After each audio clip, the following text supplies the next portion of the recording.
nini? Sijui unafikiri nini juu ya kazi ya msalaba. Tunakuwa wakati ya Pasaka hii, wakati ya ukumbusho.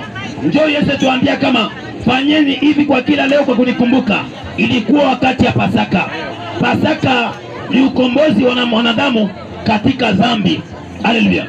Kwa maana maandiko yanasema hivi, Adamu wa kwanza aliasi, Adamu wa kwanza alikosa, Adamu wa kwanza alishindwa, lakini Adamu wa pili aliitika akwe sacrifice juu yangu na mimi, juu yako na mimi, juu tupate uzima wa milele. Haleluya. Baba, mama, mchana wa leo napenda nikwambia kama Adamu wa kwanza alishindwa. Adamu wa kwanza alikuwa mtu wa kusingizia wengine, alishindwa misho yake, alishindwa kazi yake. Lakini Adamu wa pili, Kristo, aliweza kazi kusudi mimi na wewe tupate uzima wa milele.